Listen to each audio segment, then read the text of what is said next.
Nah. Hello, welcome to the stream. I thought we were live before. Hopefully we still have a computer. We do. So there's that. It's working great. I don't even hear any noises. All right, we're waiting for the big homie Berto.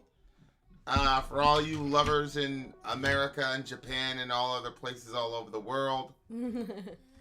Let us know how it is, how happy you are. If you have a Valentine, post it here. We'll put it on the screen. We can immortalize your happy Valentine's Day request. Hey, that's a good idea. I would first and foremost like to say happy Valentine's Day to me because I'm dating myself. Yes, I think it's a wonderful idea. I too will be dating myself. Why should I see anyone else? I think I should also worship myself. Yep, and I'm definitely going to be the first to congratulate myself for all of my life accomplishments. Might get myself a rose, but I'm trying to surprise myself. So you know. I don't know how that's going to work out. Yeah, here. We just do this. We'll create a picture for you. Remember that? What? Oh, you can't see. Like I was putting a crown on you from behind. Still on my crown. Remember, you know, the big homie LeBron had that picture up. Somebody was crowning him from behind. Kid is absolutely ridiculous. Yep. The joys of mendacity. Whoa.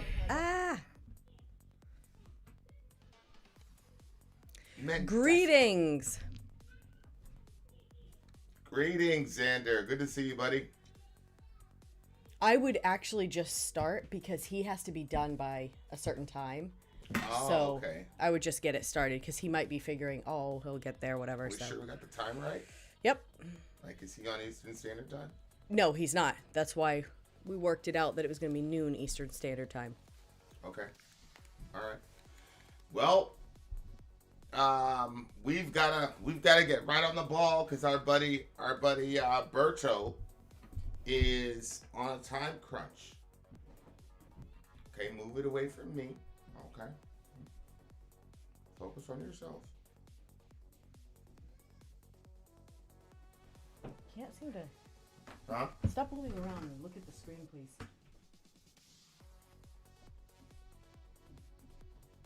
It's not.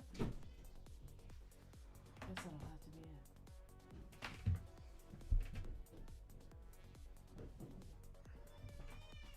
A brunch stream. Yep. Happy Valentine's Day, everybody. Zoe, okay. Please take the children downstairs. The first song is The Way Young Lovers Do Now. Yeah, and Bertil actually wants something done differently. The comments to be read after the song is first listened to. So. Oh, okay. Well, having said that, dear listener, here we go. The Way Young Lovers Do. There it is. Boom. Happy Valentine's Day, everybody. Let me change that from Bertil to Bertil. Oh, I thought you said... I was told it was Berto. No, I said Bertil, but, you know. Oh, really? You say here when you're talking about hair. When I was calling the brother Berto every 2 seconds. I didn't hear Berto. You meant to correct it. Berto. I didn't hear you say Berto. I heard Bertil. And who knows? Maybe he pronounces it Berto. All right. So this. Like you were saying, no bus. Rude. Ruining my masterpiece. Rude. Okay, this song is The Way Lovers Do. This is a live version. This song was actually, it's Jeff Buckley is the originator of this version we're listening to. Negative Vibes actually picked this song, and Bertil decided to include it in his stream. Okay, good. And again, guys, if you have a Valentine that you want to say or whatever, post it in the chat. If Vinny finds it, I will put it on the screen so that your lucky lady or your lucky guy on their day. As I said before, I am my own Valentine. I'm dating myself. Feel free to create your own second account and wish your own self a happy Valentine's Day. I'm dating myself. I may marry myself. may graduate to the point where I worship myself. Oh, Lord Jesus. Help this man. Help these people. Where the hell do you find these people, bro? There's a lot of them popping off. Huh? There's a lot of them popping off because it's Valentine's Day. It's very funny. Yeah, I know. Very interesting. All right, let's start. Here we go. The way young lovers do it. That.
Got some range, damn it.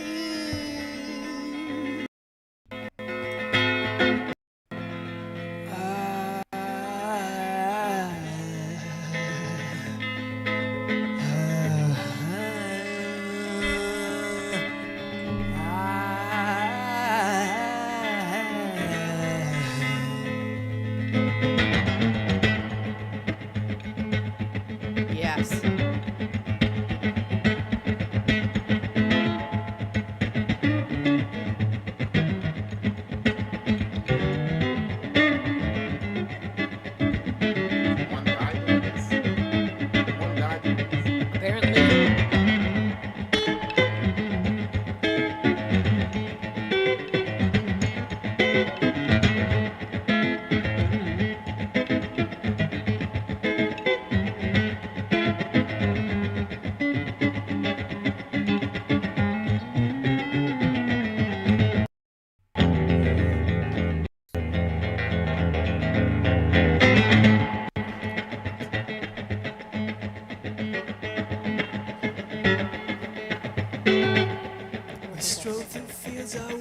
Rain, back along the lane again.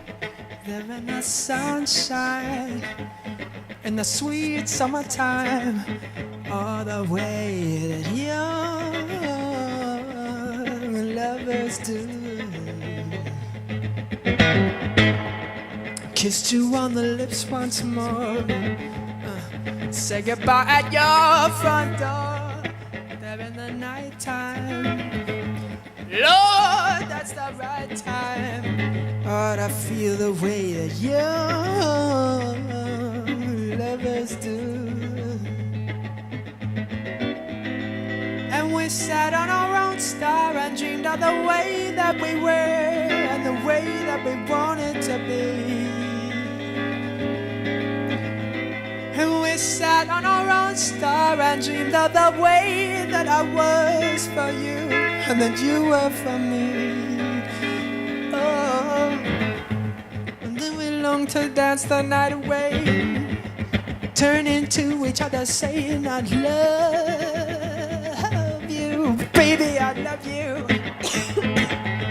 Oh, the way that young lovers do.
way young lovers do. Do do do do do do do do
Oh yeah, yeah, yeah, yeah, yeah, yeah, yeah. The way young lovers do, the way young lovers do, the way young lovers do, the way young lovers do, the way young lovers do, the way young lovers do, the way young lovers, way young lovers, way young lovers, way, way, way, way, way, way, way, way, way, way, way, way.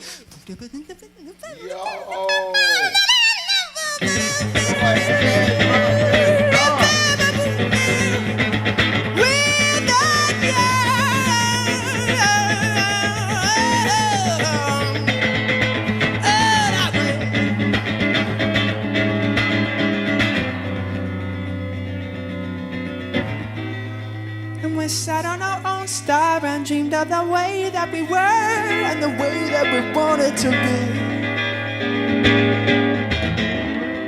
And we sat on our own star and dreamed of the way that I was for you and you were for me. Oh, baby, baby. And then we loved to dance the night away. Turning to each other saying, I love you.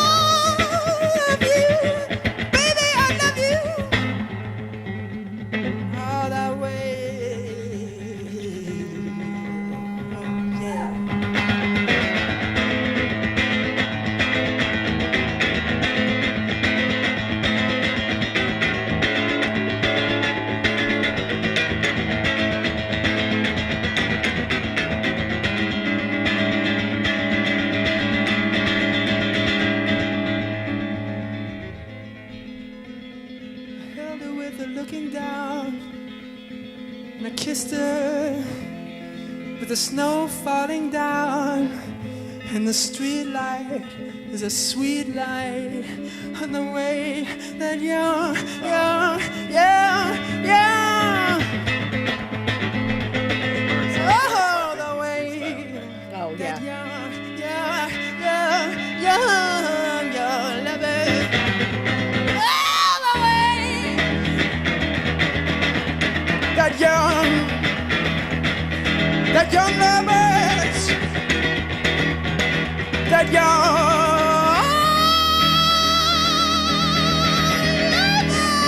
lovers do.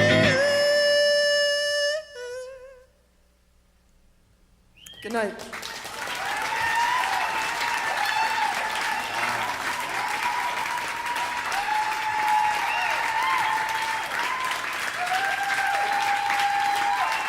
It even sounds like it's a smaller group of people.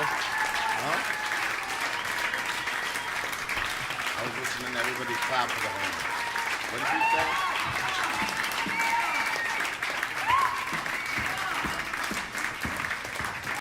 What'd you say? It didn't sound like even a big crowd of people. Yeah. Like Negative Vibes was talking about in a cafe. And Vibes was saying it was just him and his cat. It was just him and guitar. That's it. Insane. That was like a little jazzy. You know, this is one of the contributions of Korn when he had that little middle when he was doing the I think it's called scat. Yeah. Yeah. Like the precursor to beatboxing, I think that is. But that's like a jazzy. That was like a jazzy, that like perfect little guy in a beanie, you know, doing his thing. Yeah, I actually would have liked to like visually see them. I would have liked. It's just him, I guess, in that one song. Yeah. Well, man, them as in the crowd and everything. I've seen that on camera. Yeah. Yeah. Uh-huh. Yeah. I'm pulling up that. Honey, did you get the lyrics off Trello? Nope. Okay, well then that explains the confusion. Never mind. What? I thought I like accidentally deleted part of the stuff that he gave us because the next lyrics that were on there was not this. So I'm like, either I deleted it, that's not the right lyrics, blah, blah, blah. Okay. Yeah, I agree with Daniel. Like, this song was like, it was jazzy. Yeah. It was extreme, but like, he was doing a lot of things vocally that changed the signature song. Really, really, really. It's one of those songs where it's like, oh, you know, I was practicing this very specific transition for one of our songs, and I was like, oh, I'm getting better on guitar. And then you listen to this song, and you're like, oh, that's right. I still have a long way to go. I am an amateur. That's so funny. I don't even, yeah, I guess if you know the instrument that well, like, and you know, like, I'll notice you make a couple of mistakes, but I still think that you're very, very good at it. So I'm not sure if you're being too hard on yourself or if I'm just not learned enough. I'm not being hard on myself. I'm just saying, when you compare this guy, you know what I'm saying? When I compare myself to that guy and what I just saw him pull off, especially like that. Another thing a lot of people don't like appreciate is how difficult it is to play and sing at the same time.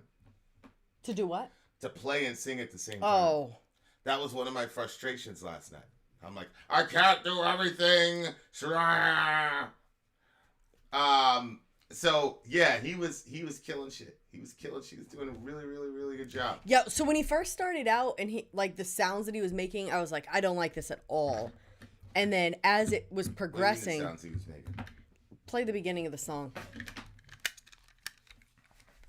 I almost don't want to. Here's the beginning of the song. Skip forward like just like 15 seconds or 10 seconds.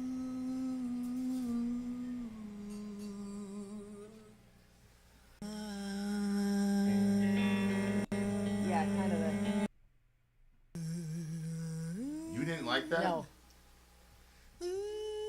I can't believe you didn't like that. No, I didn't like it at all. How did you not like that? I don't know. I had a real strong aversion to it. And then as the song kept going, I liked all the different places that he brought it to. And then the beginning to me made more sense. That's crazy to me that you didn't like that part. As soon as I heard that part, I was like, I wish he was saying different this song things. is going to be really, really good.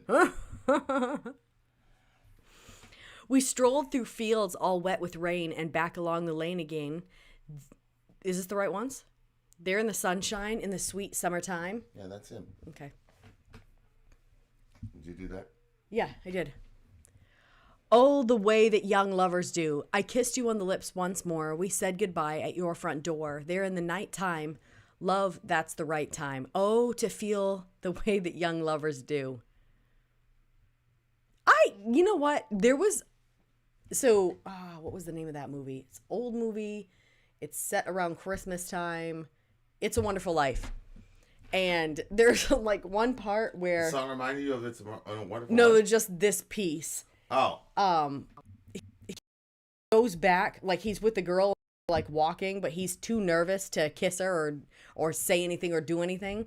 And there's this old man sitting in a chair and he's like watching them from his front porch. And he's like, why don't you kiss her already? Because it's like driving him crazy that he's taking so long to actually... And then he's like, oh, youth is wasted on the wrong people. And that line kind of reminded me of that. Walking in the summertime, the way the young... So we were, Saturday's supposed to be our day, and... It's our date day. What I love to do is drives. I like long drives, listening to music, talking, yada, yada, yada.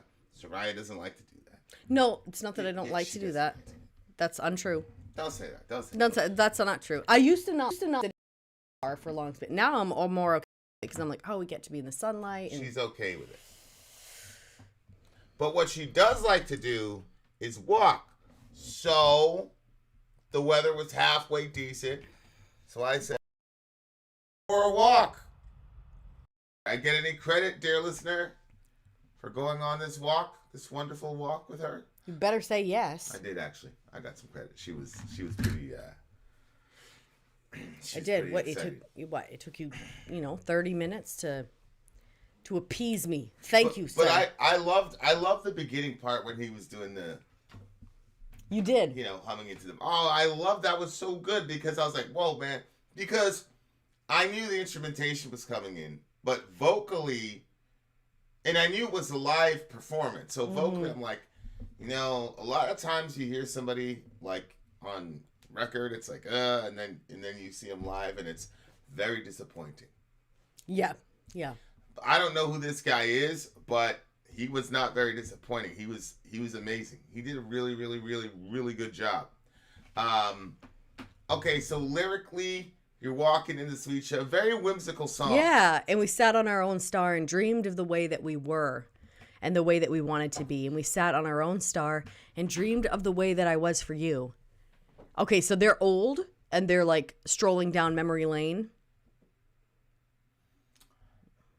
What makes you think they're old? Wow, we sat on our own star and dreamed of the way that we were, the way that we wanted to be. And we sat on our own star. And the way that we were meant to be. Mm-hmm. That's an interesting line. There's a lot of places you go with that line too. You look at it. Son of a bitch. What? Tragically, Jeff Buckley is no longer with us. Unbelievable. I mean, it did sound kind of dated. He's the one that wrote the Hallelujah song, according to Montgomery. He is. I bet you like him now. I like him more now. I bet you like the song a little bit more now. I do. It sweetened it a little bit. I knew it. It did sweeten it a little bit. I'm going to listen to it again. Unbelievable. Maybe it was a sweet light, the way that young. Maybe it's kind of spanning over time. Because how else would you take that line? It was a cover, though.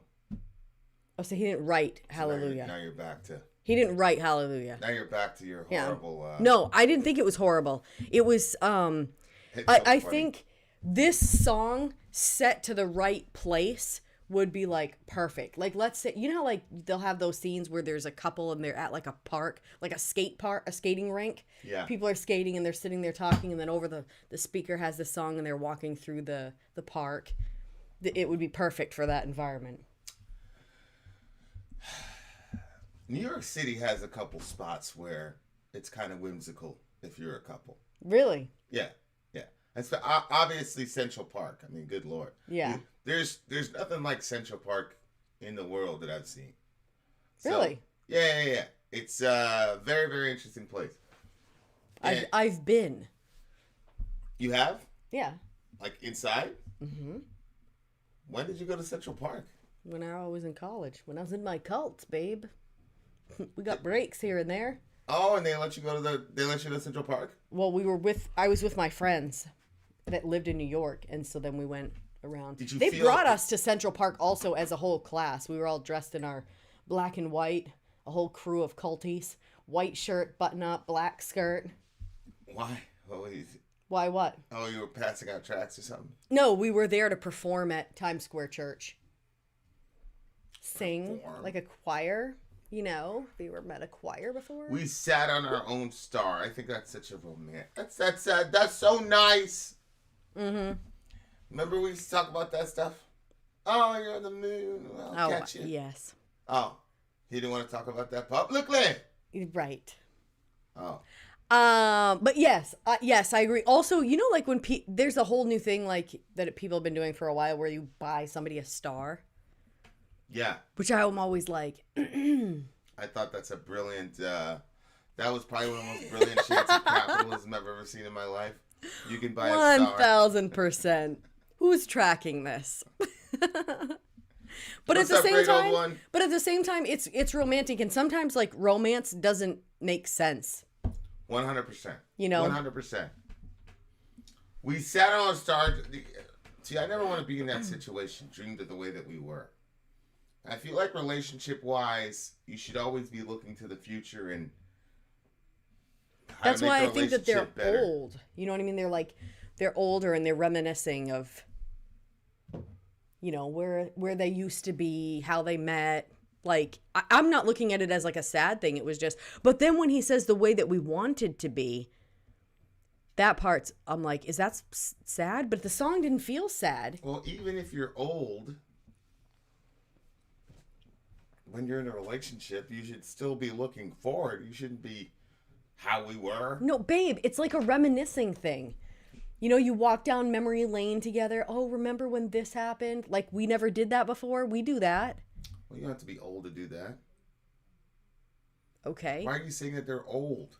Well, I just picture that they were, like, older and they're because he says, like, if you're, the way that young lovers do. That sounds like you're reminiscing of young lovers, which you're not anymore. Uh-huh. I see. You don't think so? I don't necessarily think so, but I understand. But I do like the concept of, like, sitting on your own star and being, whatever, thinking about how shit was. You know what I'm saying? Mm-hmm. Especially because we've been doing a lot of stuff about the afterlife and all this stuff. So mm-hmm. I think that's a pretty cool. That's a pretty cool idea. Mm-hmm. It's interesting too because it's kind of going through like a bunch of seasons. See, it says we strolled through the field all wet with rain, and back along the lane again. There in the sunshine in the sweet summertime, all the way that young lovers do. So they've gone through the rain together. There's the sun. Then they're on their own star, so now they're out somewhere else. Then it says something about the snow. Yeah, I held her with her looking down, and I kissed her with the snow falling down in the street light. It was a sweet light. So it's basically they're loving each other all over the place, from young to old. You know what I mean? Like they're together. This is the two of them, and turn to each other saying, song. "I love you, baby. I love you." Yeah, I like it. I think that it's really sweet, and I actually think I would listen to this one again. So, what are you gonna rate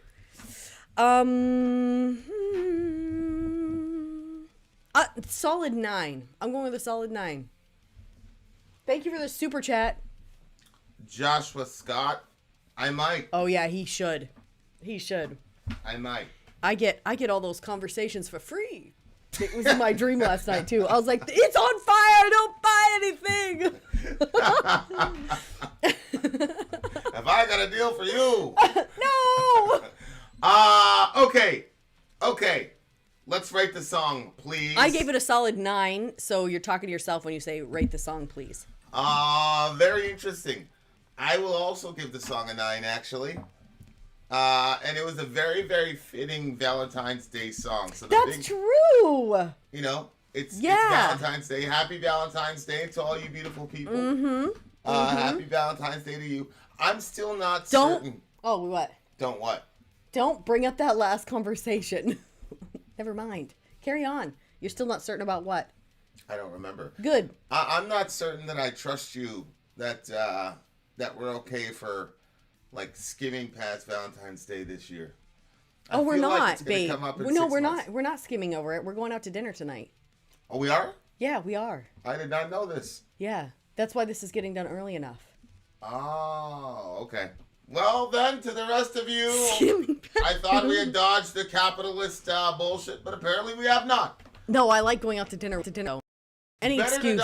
It's better to submit to the capitalist bullshit than have an unhappy Valentine. So having said that, dear listener, Vin out. That's so romantic, babe. Go. You're supposed to say Sori out. Sori's mad. Gone. All right, commercial time. We shall return to the next song, you losers. I'm Vin. I'm Sori. If you would like to get your song reviewed, dear listener, there's the filthy capitalist option. As Sori says, 125 gets you straight to the head of the line. You don't have to be part of the alliance. You don't have to be part of the group. Wait a minute. And the biggest thing is you don't have to wait. You hop, skip, and jump right in front of everybody. $125 gets you there. You do that 3 times, and then get mashed down to the $75 rate for perpetuity. Yes! Also, there is a band review option. So if you've got a band and you're trying to get your band some exposure, hit me up at sori@gmail.com, and I'll show you the details about how to pull that off. You can also jump on Patreon, and there is a option on the tiers to be able to get your band reviewed. Yep. Obviously, we can't lie to you, so we can't guarantee a positive review. Get what you get. It's just rubbish. Rubbish. Rubbish. That's British for garbage. My favorite is the community option. $1 at the gate gets you in at Patreon. You get to join an alliance. The alliance joins their points together, and that helps determine what songs that we do. The alliances hang out on Discord. Message me on Patreon to get the link. And they do all kinds of other cool things. They do Minecraft, Dungeons and Dragons. Yeah. It's really a community within the community. Anybody can go in the village, facebook.com/Vin and Sori. There's 160,000+ people on the channel.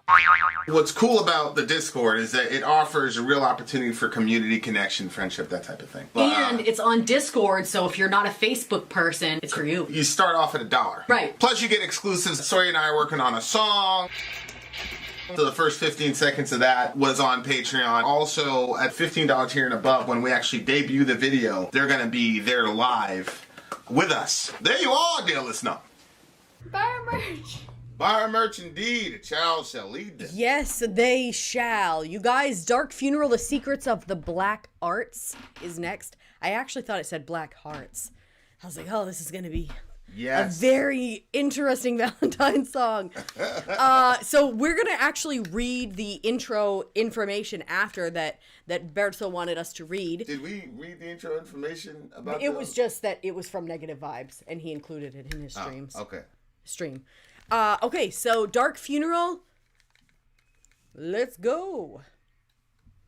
Wait, what's the name of the Dark Funeral song? The Secrets of the Black Arts. The Secrets of the Black Arts. Magic. We can't put this on. Turn it off. Your mother and my mother wouldn't approve. I used to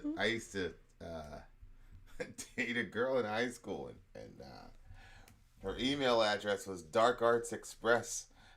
Oh, Express? I should have known. The Secrets of the Dark Arts. Let's go.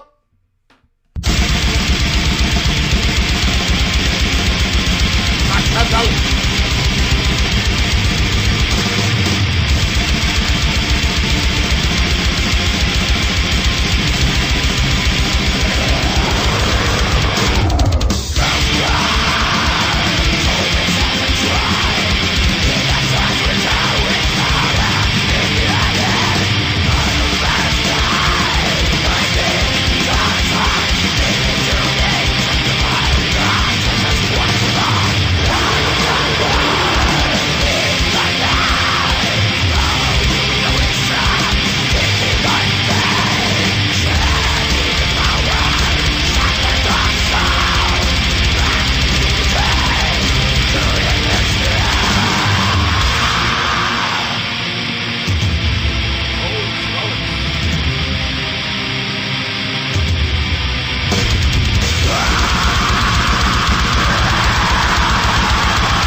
Ooh, boy. Okay, let me just, let me read what the big homie said. Note, I'm not really into the later dark funeral albums. After the third one, I think their music became very uninspiring. That is so interesting. But this is the title track for their first album. David Parland, who formed the band tragically in 2013, he died tragically in 2013 after an overdose of painkillers prescribed by his doctor after an accident. May have been suicide or just an accident. May he rest in peace. Yikes. That's too bad. So the guy that was doing the vocals here? The one that started this, I don't know if it was the guy that was doing the vocals, but David Parland, who formed the band, he died in 2013. Rest in peace to the homie. Yeah. Well, I still think you can get to Valentine's Day here because it seemed to be an ode to the devil. Yeah. Happy Valentine's Day, Ian. Yes, happy Valentine's Day. He was the guitarist. Okay. All right.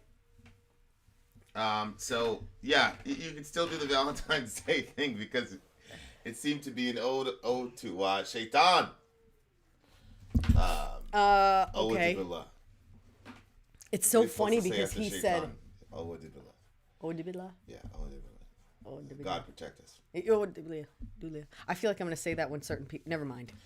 Oh, boy. Can you imagine they show up? Odibillah. It sounds like you're inviting them in, especially the way you say it, like...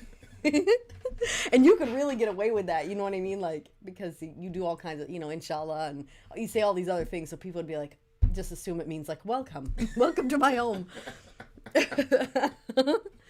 Okay, so... You talking about Sailor's meme? Those people? Those people and the other one. I mean, they're all a crew and a separate crew. Oh boy. Okay, you know what's so funny? Bertil, don't take offense to this. Look, he's worried now. Okay, it's so funny how, like, different people are inspired. Like, because he says, after the third one, I think their music became very uninspiring. So this song was very inspiring to you. Did you find it inspiring? This song? Yes. No, yeah, I didn't. I didn't either. But that's what I thought was so interesting. What would it inspire me to do? I don't know. Where's Lucifer? I don't know. What the hell is wrong with you? Yeah, I didn't find the song inspiring, but Bertil did. So okay, well, let's get into the lyrics. Let me see. If you're talking how dark this gets. If you're talking about sonically, obviously as a guitarist, it's inspiring to me that way. For sure. Yeah, well, maybe that's what he meant to. I don't know. No, I'm sure the lyrics are. And that drummer. This is one of the things about these low-produced black metal. Like we covered a black metal band a couple days ago. It was in that covers week. Okay. That covers little thing. Yeah. And that black metal band had, like, in my opinion, the best drumming I've heard in quite some time. Like, that drumming was insane. So, like, part of the, like, first wave black metal vocal aesthetic or do you know audio. it was one of these? Yeah, it was Dawn, Knell in the World. The Knell in the World. But that's part of the aesthetic, right? Is that we're low produced. Yeah. We did this in on somebody's iPhone in their bathroom. You know what I'm saying? Like, but you lose that. But that drummer was a badass. And sometimes if you don't know what to listen for, then, Oh my God. The big homie Dan says, Happy Valentine's Day. What? He said, Happy Valentine's Day. Because no. Oh, jeez. It was, okay, whatever. I know exactly. Reaction, ladies and gents. That's because you don't usually, like, point stuff like that out. So I'm looking for the purest way that could be read. Not the most sensical. All right, let's go. Lucifer. Stop the presses. Soraya's looking for the purest way to interpret something. Wow. Yeah, because you pointed it out. So I'm like, okay, this can't mean anything like that. So what else could it mean? Lucifer, show me. That's exactly the part of you that's talking. My little brother. Lucifer, show me the secrets enshrined, the hidden source of eternal wisdom that dwells within the abyss. Remember there's that verse that talks about the dark secrets in the Bible? Yeah. What Satan's does it say? Dark secrets. It's in Revelation. Yeah, what does it say? It says Satan's dark secrets. Yes, what about it? There are people in the church, most commentators, and I agree, there are people in the church who were Gnostics. Remember, Gnostics were like, by the end of the first century, or by the end of the close of the canon, was the Gnostics who were the real bad guys. Yeah. In the middle, those are the ones that it didn't matter what you did with your body. It was just about... Oh, the docetic Gnostics, yeah. And so they had the secret knowledge. They had hidden wisdom and secret knowledge. Mm-hmm. And so, like in Colossians, where Paul says Christ is our hidden wisdom or whatever, all the hidden wisdom is found in Christ. Mm-hmm. It's because these docetic Gnostic teachers were saying, we've got the secrets of... You see what I'm saying? So it's like, you think Jesus was really crucified, but here's what really happened. You think that this world, here's what really happened. There was a sect of people saying they had, the dark secrets or whatever, or the deep secrets of Christ, or the deep secrets of God. So then when Jesus addresses it, he calls it the deep secrets of Satan. Right? Like he says, the synagogue of Satan. Yeah. Obviously, the people going there were not calling that, hey, go to the synagogue of Satan. Those individuals. So, yeah. So, but go ahead. Where were you going with that? No, he said, Lucifer, show me the secrets enshrined, the hidden source of eternal wisdom that dwells within the abyss. Yeah, I was thinking the exact same thing. Oh, were you? Yeah. That passage. I was like, oh, here we go. That's what they... I'm like, wait a minute. Yeah, but they were in the church saying that they were not saying, hey, we're the messengers of Lucifer. They were saying that they were the messengers of Christ. But then Jesus remixes it and says, no, you guys are satanic. Because the idea is, especially in the first century, was that the church was for the community. Mm-hmm. And so, I mean, you would hide if you didn't want to get your head chopped off by the Roman government or whatever, or stoned to death by the religious elite. Yeah. But as far as the teaching goes, the teaching was for everybody. There isn't this ethos where you have, oh, we've got the secret kind of truth that nobody else had. The teaching was for everybody. Paul would write something encyclical, you would cycle it over Asia, and then you would stand up and read it in the middle of the church.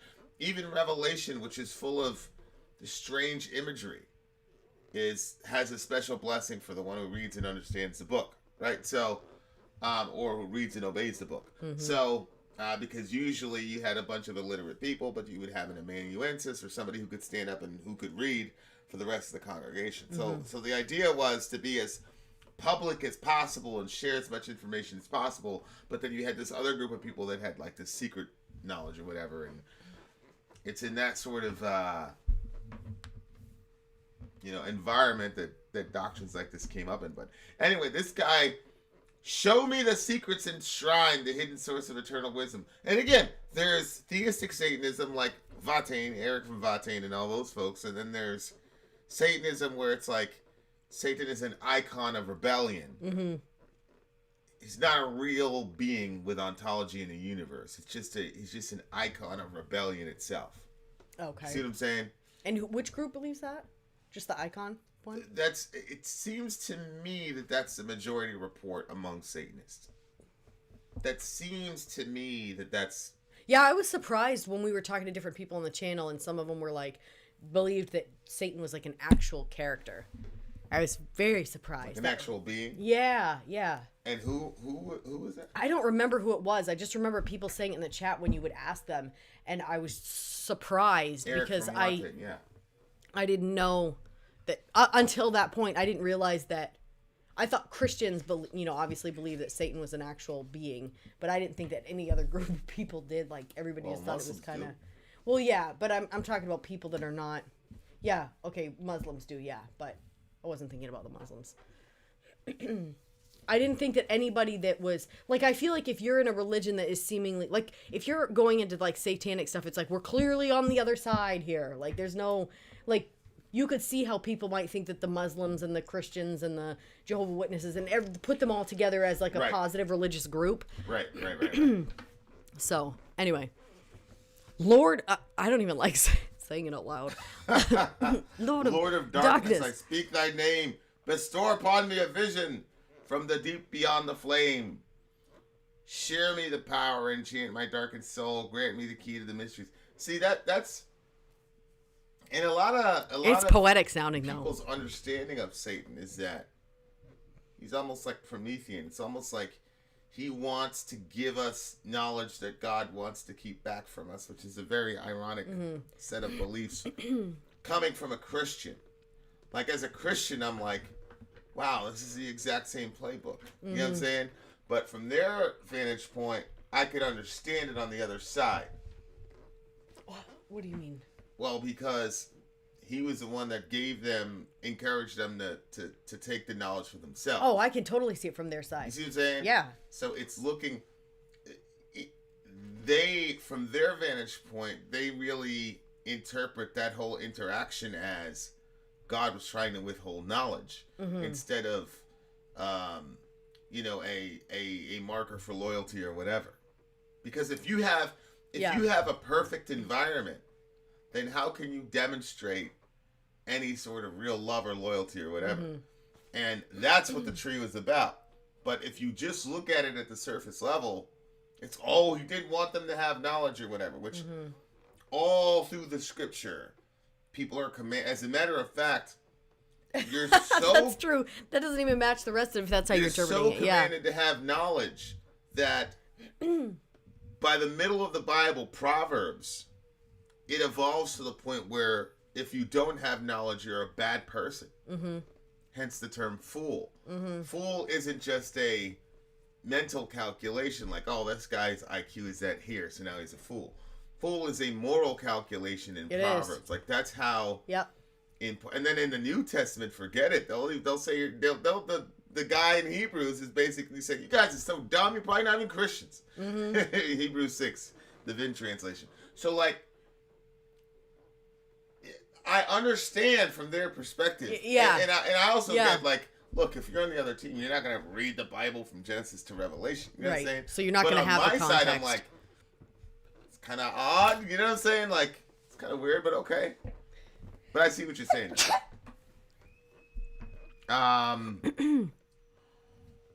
Wandering alone in the hall of damnation, enlightened by the reflections of the moon. Ooh.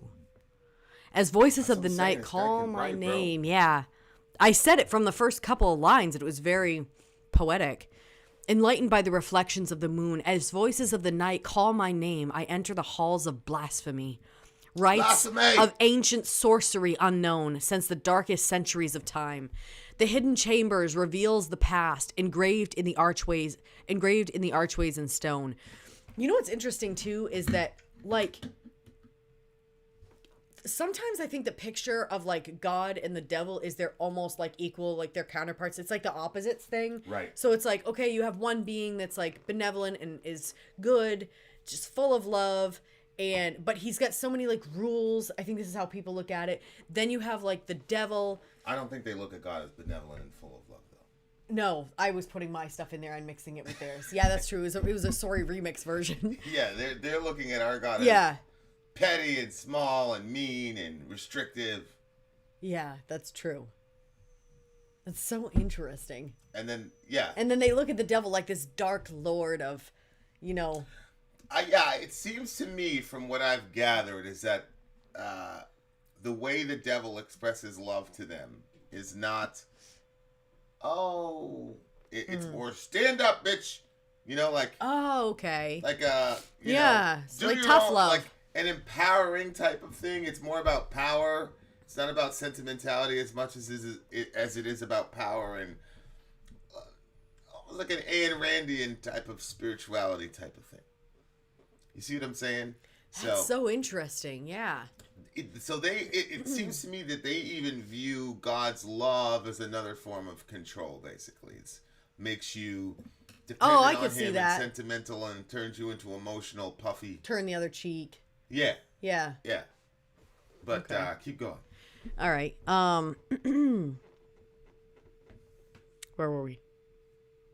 Oh yeah, right there. Demon Lord, the apocryphal, king of the abyss, reveal the unholy secrets, unveil the source of hellish creation. I wonder. I summon the infernal forces. Let the ancient flame burn. Lord, bring us damnation. I don't understand this. Why would they be asking, bring us damnation? That's like, you're not asking for power. You're asking for damnation. Am I missing something? Well, I must be missing something. No, I think he's using the term damnation ironically. Because what we say is if a person's damned, they're not going to heaven, they're going to go to hell. Yep. So what he's saying is he wants to be in the realm. And a lot of people they think that Satan is somehow like the ruler of hell or something like that. Oh, yeah. Right? That's more paganism or whatever. Like, okay. That's not Christianity. In the Bible, the devil is the greatest victim of hell. He doesn't control hell at all. That's not a place where he wants to be, and he's not in hell right now. It's not like the Bible says that the devil's in hell on a throne doing all this crazy shit. Right. Yeah. Daniel, a question you should ask yourself is if God is the one that is the originator of the principle of life, on what basis does God owe anyone another second of life? I'm just talking about pure logic here, away from the emotion. Why does he owe you or me another second of living? If he's the one that literally all life generates from. But yeah, so they're not saying like, I want to be, miserable, weeping and gnashing of teeth and out of darkness. What they're saying is he wants to be damned so that he can hang out with the devil instead of having to be with God, which kind of, one of the, I don't want to say play around with, but pretty much where I am with the doctrine of hell right now is that the wicked and the righteous are having the same, they're experiencing the same phenomena, but their love or hate for God makes the experience of that situation vastly different. In other words, they're experiencing the presence of God. God's presence is described as flames from Genesis to Revelation. Christ's eyes are described as flames of fire and all things of that nature. Which might explain. I was telling you that. When John says, "When he comes, we shall be like him, because we shall see him as he is." And the guy in that book that we're reading had a really cool line about Christ's eyes are fire, so he burns away all the things. He looks at you and burns away all the things that are not like him. Hence, seeing him makes us like him. Whereas, if you don't want to let those things go, you're going to experience it as a tormenting fire. Yeah. Right? Because, it's like Forrest Gump. Something bad happened to this girl when she was a kid. So she basically, when Forrest got rich, they bulldozed the house. Right? So that was a bad house and she wanted to get rid of it. So if you set that house on fire, she's going to be happy because she wants it gone. Right. Whereas if you were a sick, evil person who did that to that person, you'd want that house there. I probably should use a different analogy. If you had a house where you felt like great stuff was there, and it got set on fire, then you would be sad about experience it. Suffering. Yeah. And so they're both experiencing the same thing. It's just your heart condition makes you either tormented or bliss. And so, so that understanding of Salt damnation can be used for healing and cleaning unless you're a slug. Right. Right. So they're experiencing the same thing. Yep. Black Moon said that he would rather go to hell than heaven, that it doesn't have to be an eternal suffering unless you're a Christian. He'd rather sit on his throne and torture. Right, so... He wants to torture?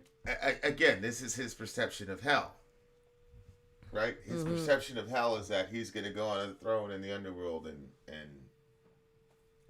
rule and torture along with his father, the devil, or whatever. That's what he thinks hell is. Wow. I've never heard anybody say that before. Oh, yeah, that's a standard idea. You've met people that said that they wanted to sit 100%. And torture people? 100%, yeah. Yeah. Now, the torture side, not so much. The biggest I've never thing heard is anybody say that. You Christians are trash. We hate you. And it sounds boring up there anyway. And quite frankly, the way that a lot of Christians talk about heaven, it sounds like hell to me. Yeah, to be honest. Extremely hellish. Yeah, to be honest. I like my version of heaven a lot. I do too. It's very, very futuristic and sci-fi. Yeah. A heaven for the modern age, dear listener. It's the modern mind. But like this shit, like when but it's you go down, you party with your friends, a little bit of fire here and there, but yeah. Because nobody believes they're going to be on fire forever. Nobody believes it. Well, I did. Only Christians believe that. That's true. Okay. You know what I'm saying? Yeah. And Muslims. Yeah. You know what I'm saying? So, random question, will there be sex in heaven, or would that be considered impure? Do people still enjoy sex in heaven according to Christianity? I do think there will be sex in heaven. I just think that the relationship dynamics are going to be different. But I do. A lot of Christians mistakenly say, no, there won't be any sex in heaven because people aren't married and given in marriage. Yeah. But you do not have to be married to have sex. So you think that there's going to... I'm almost certain there will be, for sure. So do you think there won't be, there's not going to be any exclusivity is what you're thinking? I didn't say that. What do you think? I said there will be sex in heaven, but how the categories work with the relationships, I don't know. This is what you're going to tell me on Valentine's Day? I figured I'd answer that question because it's Valentine's Day. So yeah, like, I understand where he's coming. That's kind of where he's coming from. Demon Lord, the apocryphal king of the abyss. That's interesting. Because in intertestamental literature, he is the king of the abusos is the Greek term. Don't you think it's kind of weird how... But the king of the abyss, I'm sorry. Apollyon in Revelation 11 is the king of the, the king of the abyss. Mm-hmm. Of course, that's not the devil. That's actually the Roman general Titus, Vespasian. But that's for another time. That's for another Bible boogie. Right, we continue. You know when it says, I'm thy faithful servant, the words of summoning I recite. If a Christian was to say that. What? Like, say it again.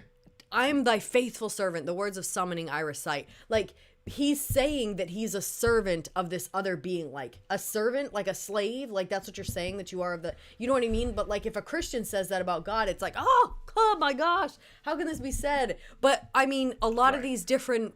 ones that go to the darker side, like they prostrate themselves before this being, and you know what I'm saying? Like, I feel like that's a little bit hypocritical. Well, yeah. What am I missing? Here we go. Go ahead, babe. Well, it goes to their understanding of what they think God is trying to do. We know that when we're saved, we had this conversation with the kids where I said, listen, when you kids are kids, I'm trying to make men and women out of you. Mm-hmm. But once you become men and women, I'm trying to make gods out of you. Yeah, that was such a cool conversation. Right? And so we know biblically what the scripture says the end is for us. Mm-hmm. Right?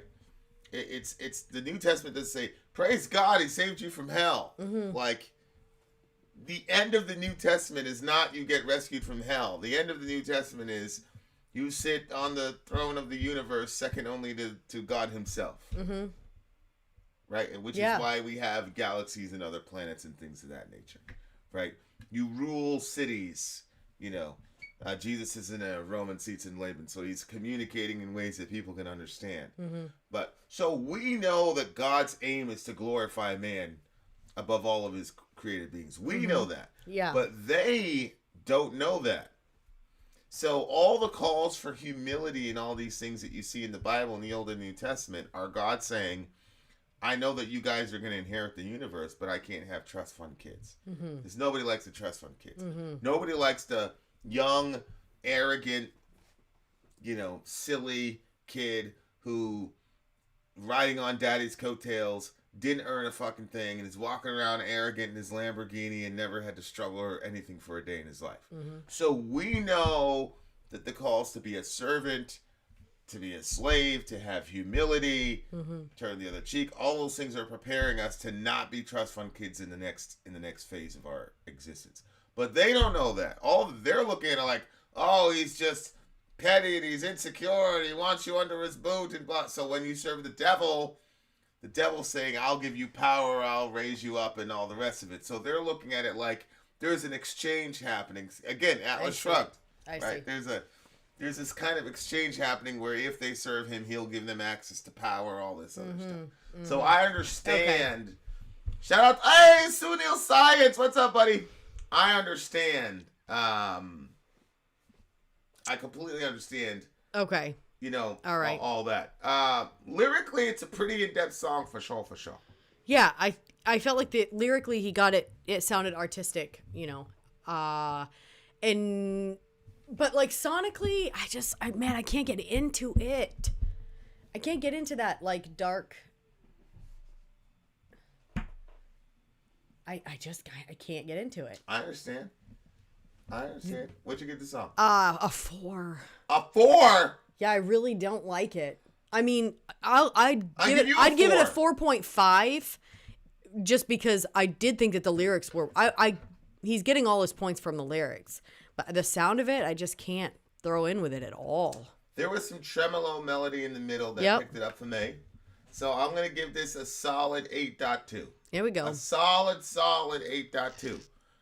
Who's next? Sabaton? Yeah, Sabaton is up next. Sabaton is next, you miserable people. I know many of you were here for Sabaton. Matthew says a 4 is generous. You guys are ridiculous. 8.3. Then out. Sori out. Gone. Controller Minds in the house. This was better than I'm the Walrus. Yes. You gave I Am the Walrus. Yeah, because Walrus a 3.5. Because I'll tell you why. Because I am the song. You gave this song didn't annoy me. I just didn't like it. I Am a Walrus was annoying to me. You are horrible. Because I have an opinion. You are terrible. That varies from the masses. You're terrible. Commercial you guys break. are judgmental, both of you. It's pretty judgmental. I'm Ben. I'm Sori. If you would like to get your song reviewed, dear listener, there's the Filthy Capitalist option. As Sori says, 125 gets you straight to the head of the line. You don't have to be a part of the alliance. You don't have to be part of the group. Wait a minute. And the biggest thing is you don't have to wait. You hop, skip, and jump right in front of everybody. 125 gets you there. You do that 3 times, and you get mashed down to the $75 rate for perpetuity. Yes! Also, there is a band review option. So if you've got a band and you're trying to get your band some exposure, hit me up at insori@gmail.com, and I'll show you the details about how to pull that off. You can also jump on Patreon, and there is a option on the tiers to be able to get your band reviewed. Yep. Obviously, we can't lie to you, so we can't guarantee a positive review. Get what you get. It's just rubbish. Rubbish. Rubbish. That's British for garbage. My favorite is the community option. $1 at the gate gets you in at Patreon. You get to join an alliance. The alliance joins their points together, and that helps determine what songs that we do. The alliances hang out on Discord. Message me on Patreon to get the link. And they do all kinds of other cool things. They do Minecraft. Dungeons and Dragons. Yeah. It's really a community within the community. Anybody can go in the village, facebook.com/Vin and Sori. There's 160,000+ people on the channel. What's cool about the Discord is that it offers a real opportunity for community connection, friendship, that type of thing. And it's on Discord, so if you're not a Facebook person, it's for you. You start off at $1. Right. Plus you get exclusives. Sori and I are working on a song. So the first 15 seconds of that was on Patreon. Also, at $15 tier and above, when we actually debut the video, they're going to be there live with us. There you are, dear listener. Buy our merch. Buy our merch indeed, you bitches. A child shall lead them. I thought it was going to be you beautiful people. You beautiful people. Okay, so up next on the list. Oh, shoot. Did I read his thing after? Yeah, I did. Okay. All right. Excellent. So up next on Bertle is our DJ today. And up next on his list is Sabaton. Karolinens Bön? Let me see. Yeah, I think Karolinens Bön. Okay. So let's jump right in. Let's not hesitate. What's the timestamp? Thing after? He said read it after. 106:52. Ready? Yep. Karolinens Bön. Let's do it.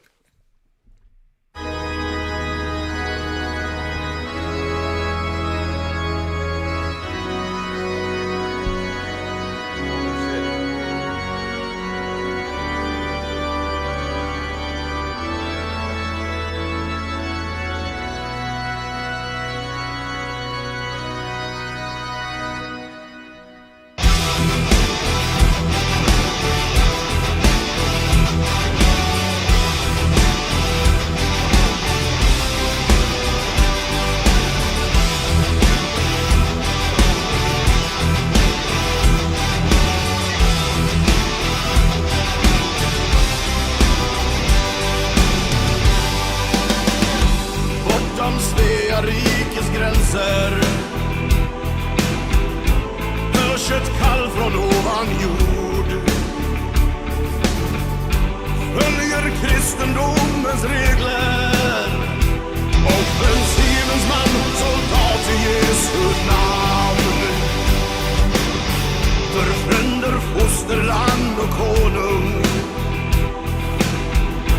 genom elden skall han gå. Opåverkad inför ödet, möter döden för sin religiösa tro. In i striden genom ett guldregn, Herrens vilja sker. In i striden går han på led tills han vittgat ser Karolinen marschera fram.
shout out to Bertel for requesting this song. It was, I liked the sound of it. Okay, so his note is... Inspiring as hell. Yeah. Bro. Sweden is today one of the most secular countries in the world, but that was certainly not the case in the 17th and 18th centuries. At that time, we were rather a mix of military dictatorship and a Christian sect, and this song is about how important Christianity was in the Swedish army called the Karolinens Army after our kings named Karl.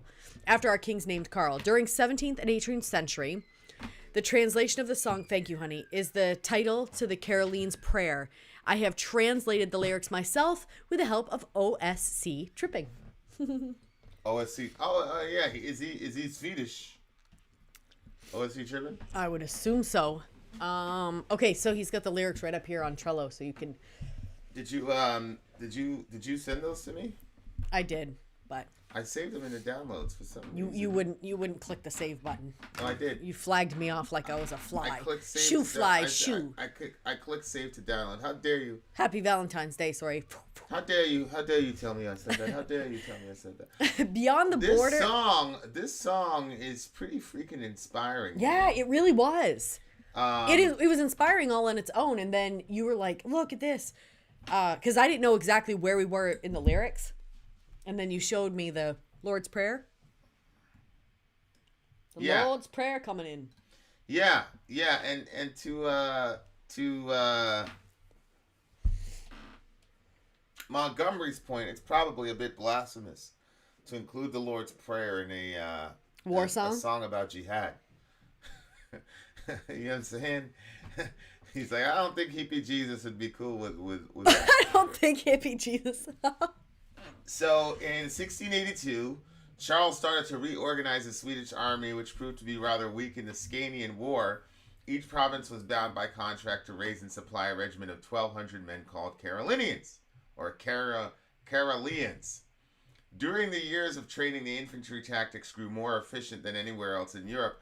The soldiers had to march on until they were close enough to see the white in their enemies' eyes. Oh my gosh. Then the front row kneeled, and the first two ranks fired their muskets at the same time. So, like, it's literally like a prayer tactic almost.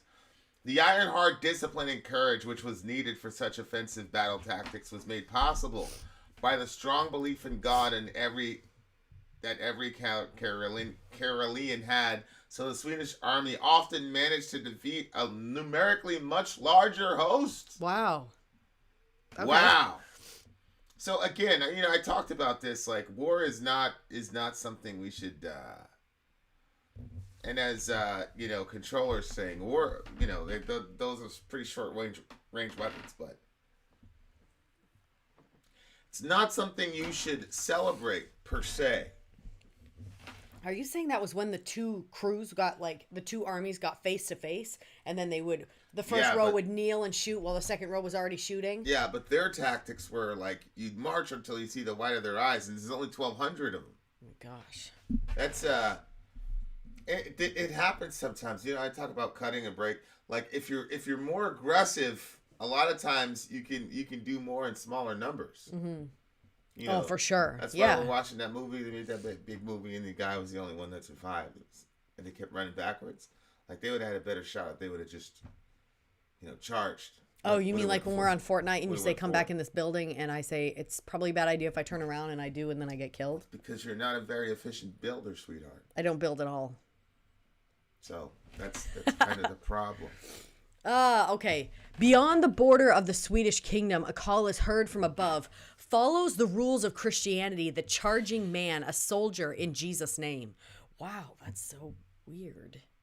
That's what he's saying. Yeah. I believe that warring in the name of Jesus would be carrying the Lord's name in vain.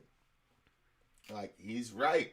That's what it means to have the Lord's name in vain. However, for relatives, fatherland, and king, through the fire he shall march, unaffected before his fate, meets death for his religious belief. Into battle through a hail of bullets, lords will be done. Into battle he marches in line, until his white's eye see. The Karolinens is marching forward, laid his life in God's hand for his king and fatherland, until his white eyes see the Karolinens is marching forward. Morality and religion unite. courage and brotherhood endure, to blaspheme the name of God, to face death, to the charging man a soldier in Jesus' name. And then it goes into the prayer. Forward walks like a man, an entire army marches in line. The fear they have forgotten, the Lord has condemned, ready to give life when the king's army, the enemy sees. It's interesting because did you see that line? Which one? Morality and religion unite, yeah. Courage and brotherhood endure, to blaspheme the name of God, to face death.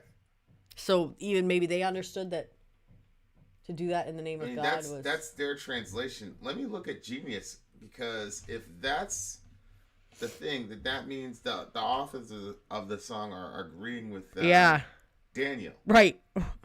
that it would be blasphemous to do such a thing. What's the name of the song again? Karolines. Lines. Sorry. Okay. All right. Go ahead. What were you saying now? Yeah, that's what I was seeing too. It looked like that it was that they were understanding that that was no good. Okay, here's another one. So Beyond this one Sweden's says, morale and discipline unites them, a common faith to keep them strong. Always on their way to heaven, in the name of Christ, their enemies chastise. This one says, morals and religion unify, courage and brotherhood endure. To curse God's name, meet death, a man of the offensive, soldier in the name of Christ. Oh, okay. So the other side was cursing God's name, so now you're going to meet your death. Oh. See what I'm saying? I see. Morality and religion unite, courage and brotherhood endure, to blaspheme the name of God, to face death. Mm-hmm. Okay, so they're going to kill these people for being blasphemous. And to Amy's point, the Bhagavad Gita is all about Arjuna's inner fight, whether it's okay or not to kill all those people. Krishna then talks to him about it all. Great book. Yeah, those are Arjuna's family, though. That was part of Arjuna's problem, is like, these are all my family. He's like, well, you're more than your body. Shout out to Krishna. Krishna's like, you're more than your body. Kill them all. Oh, my gosh. They were bad people, though. Oh, that's what I didn't understand what was happening. That's so terrible. He was telling him to kill his own family? Yeah, but they were bad. By whose definition? By Lord Krishna's definition. He sent them demons off to oh my gosh, to the murky grave. Yeah, so like the confluence of religion and war, especially Christianity, has always been fascinating. Of course, look, I've said this a quadrillion times. It's not as if you took religion out that you wouldn't have war. No. World War I and World War II, which were the bloodiest wars in human history, which contained the most atrocities ever, were not religiously inspired wars. Mm-hmm. Now, religion does have a lot of utility in war, because people facing death would like to know that there's going to be an afterlife, because how do you motivate people to stay on the field? Almost facing, especially sometimes in the ancient world, it was almost certain death. Now when you go to war, especially if you're an American, it's different.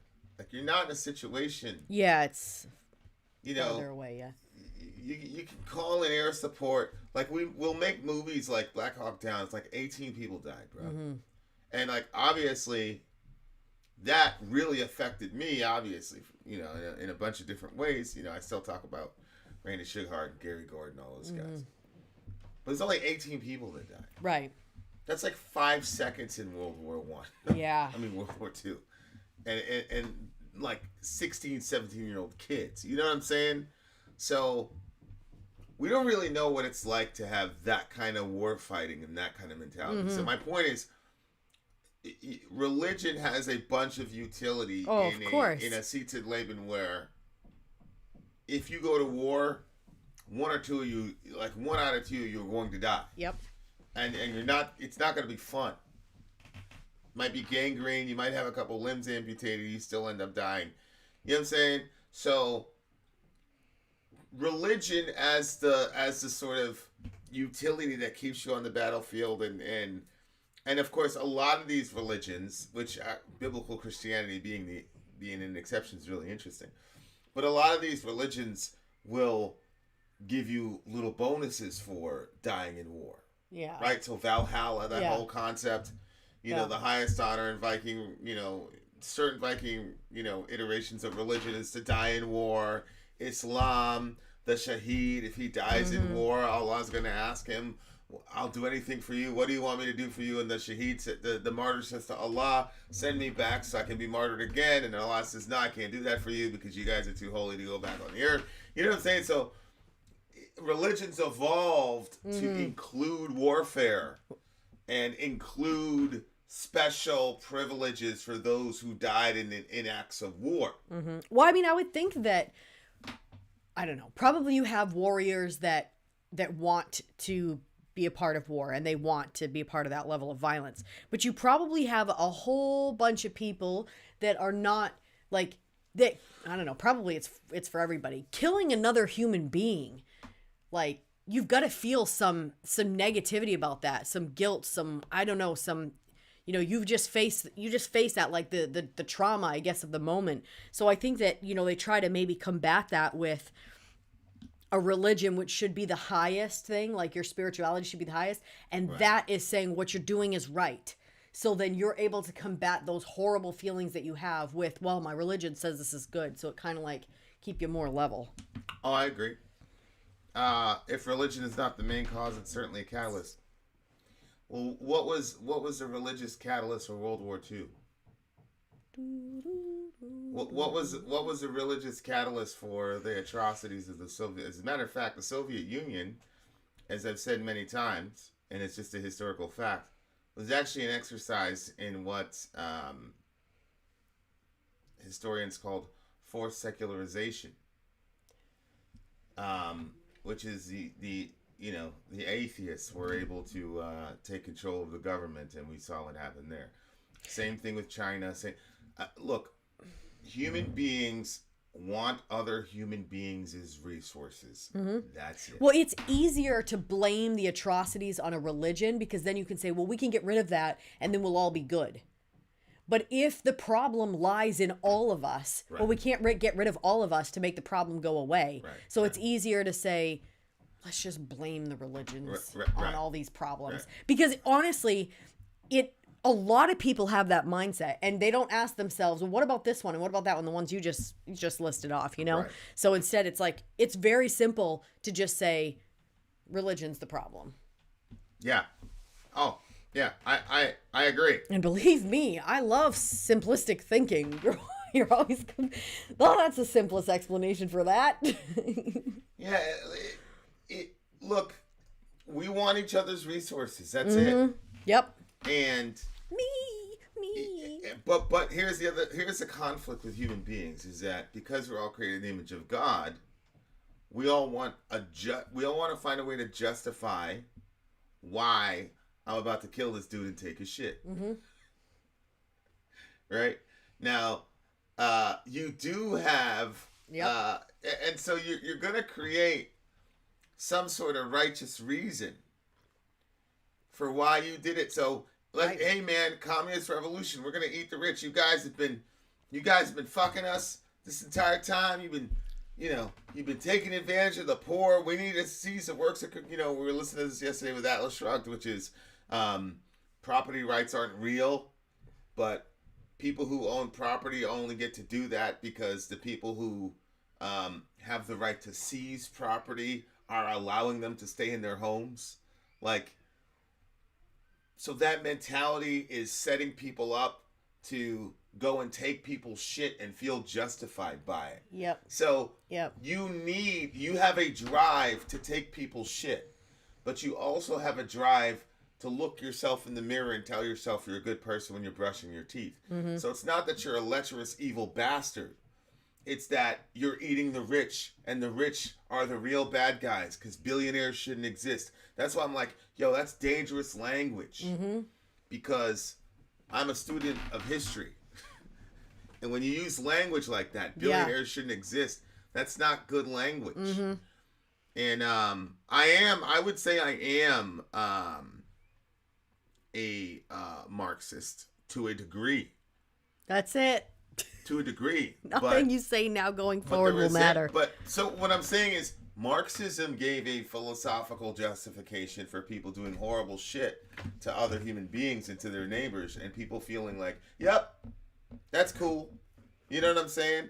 Because they almost had this religious sort of moralistic, like, and you can hear people now talking about it, like when Elon Musk gets talked about or whatever. You know what I'm saying? Like there's this like, oh, we're better than these people or whatever. You know what I'm saying? And then, and really, if you're talking about like these insane, exorbitant taxes on the rich, you're basically taking their money at gunpoint. You know what I'm saying? Yeah. So it's really, really fascinating. I don't know what the solution is, but at the end of the day, I think little Daniel is right where he talks about this would be using God's name in vain or Christ's name in vain to go out there and kill people in the name of Jesus Christ. However, I will say in my weakness, I admire, because this type of soldiering really isn't around anymore, at least in the Western world. I admire the kind of, we're going right up to the white of the eyes, and if we die, we die.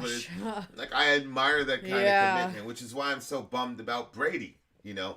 Although, I did see Matthew Stafford yesterday. He threw that touchdown pass to Cooper Kupp, and he rolled up on that. It was like, what now, motherfucker? I was like, yeah, okay, all right, Matthew Stafford. Then they called the penalty and walked it back. No. Yeah, yeah. Okay, I really enjoyed this song. I'm not sure if it was, you know, even more enjoyable because it came back to black with the blackened darkness metal.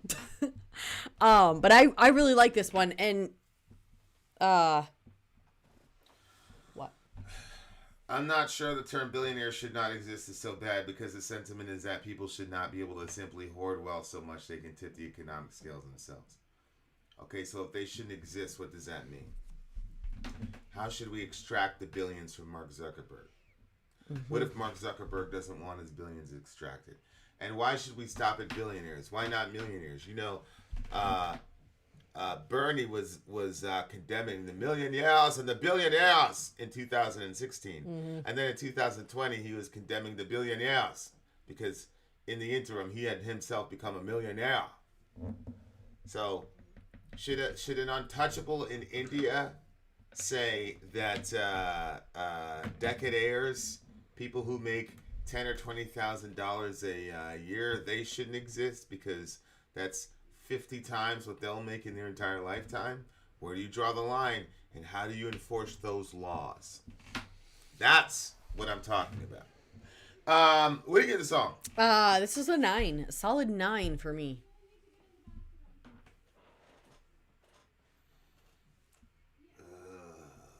9.483.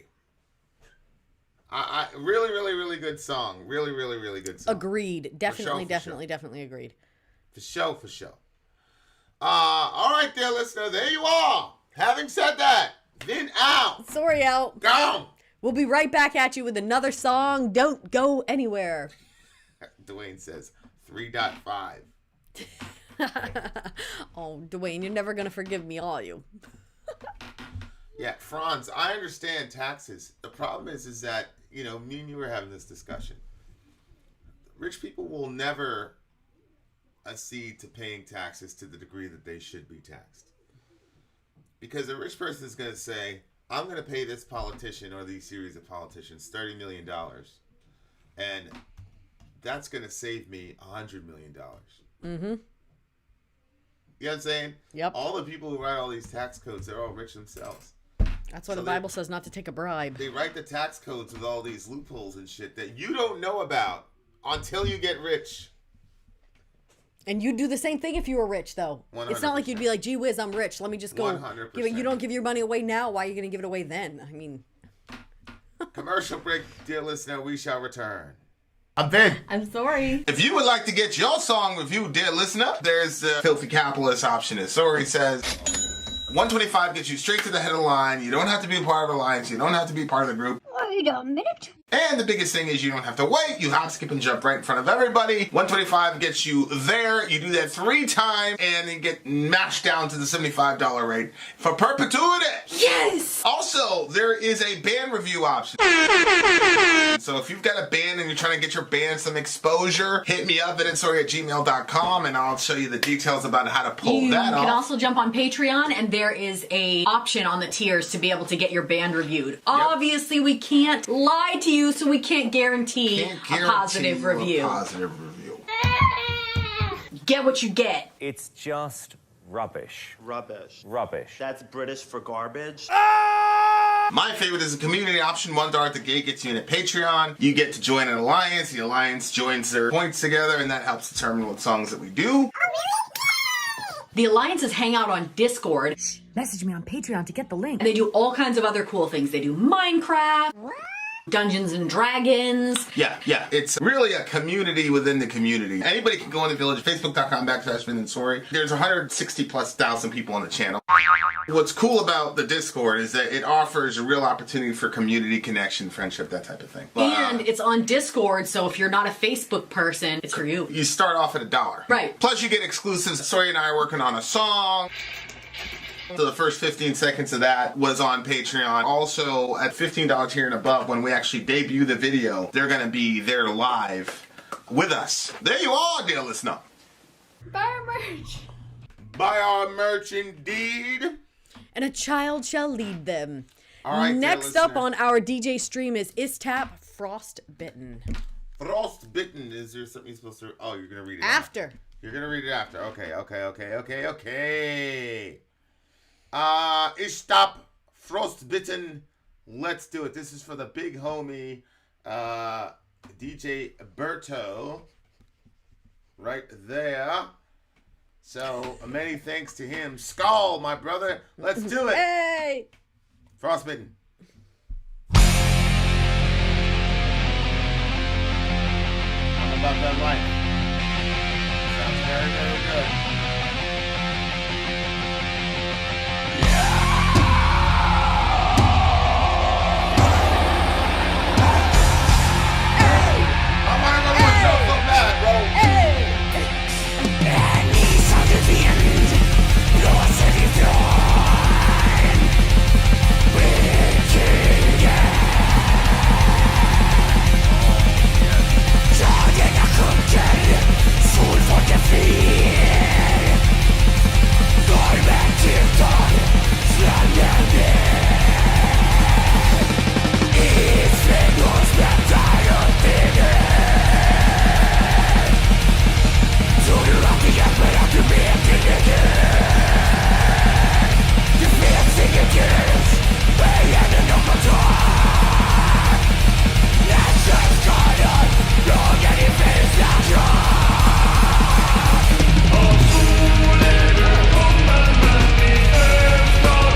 Frostbiten. Istapp is the sun's and its worshippers' worst enemy, and their goal is to extinguish the sun and kill all of its worshippers. They love the cold and ice. Istapp is Swedish for icicle, and once again is the lyrics translated with me and the help of OSC Trippin. So shout out to him. Without his help, I might have not been able to make the stream possible. So shout out to both of them for the translation. Oh, okay. So this is a group of people. Istapp is this. Okay. Istapp. So they love. Like Dorian? Jeez, I guess. Wait. I can't even imagine being somebody that the sun would be my worst enemy. Yeah, the suns and its worshippers were. Oh, this is really fascinating. So we said that the sun is the most worshipped deity in history. Yes. So these people are the enemies of sun worshippers. Yep. Where they from? Want them dead. Oh, I don't know. We don't know where they're from? Nope. Ask Berto. Berto, where are they from? Berto, where are they from? They're from some cold area. Okay, so these people are against sun worshippers. Very, very interesting. Yeah. Now, I don't know if like literally or figuratively or what. I don't know if they love maybe the cold so much that... Is this a place? Blekinge? An icy wind blows away. Blekinge? The degrees drop. The sun people are fleeing. They're from Sweden. The blizzard. I literally was thinking it must be Sweden. Don't take their messages too seriously. Okay, they're from Sweden. Okay. Okay. Don't take them. The degrees drop. The sun people are fleeing. The blizzard increases. Wow. Ice flakes crack your skin. Do you think it helps that you pray to your God? There is no light nor hope when frostbite plagues your frozen body. Jeez. Which is yeah. Oh, yeah. And look at that. There's some places on the planet where the sun is defeated. Oh my gosh. Gotham is yours. Of sun you are born, but in snow you shall die, frostbitten. Yeah, that's the chorus. I'm telling you. If you've ever seen somebody very, very tough get frostbitten, you know it's painful. Well, I don't know about that, but I remember I was going out for my run, and I had gloves. Yep, I know. And I kept telling you. But my music, I wanted the dexterity, so I was running without your gloves. Yeah. Yeah. Oh my God, And then he came in and put his hands under hot water. Yeah, I couldn't feel my fingers at all. So I'm like, oh, I know the solution. So I got the water up until it was like steaming. Oh my God. And then I went, okay, now I was kind of like feeling back a little bit into my fingers. Then I went, boom. And it was like, I mean, I'm not going to say literally, but it was like I took a lighter and just set my finger on fire. It was so painful. And then I was like, maybe I need to just keep it in there because I was, whatever. Maybe it'll get better, but it didn't get better, actually. No, it really didn't. It wouldn't. It got more and more painful. It wouldn't. I'm pretty sure I came in with you yelling, ah. Yeah. Because I had just decided that, okay, this is not a good idea. And then it was just like... His hands are like this. You know how you wait? I was like, what is happening? I didn't get feeling back until 7 months later. Like, 7 months? Honestly, like, the tips of my fingers were always like... weird feeling. And you were telling me about your dad. He never got feeling back in the tips. Like I was in the midst of like a lot of pain and suffering, and I was like couldn't feel like up to here on my fingers, but it was still like massively painful. But it had that weird feeling. I don't know if you've ever. And you were like, in the middle of that, she's like, "Yeah, my dad. You know what happened to him? He never got feeling back in his hands again." And I was just like, "Thanks, Sori. That's." I'm not the most comforting person. That's yeah. Yeah, you really aren't. You really aren't. Like if I'm in the middle of like some serious suffering, you're the worst. You know what happens?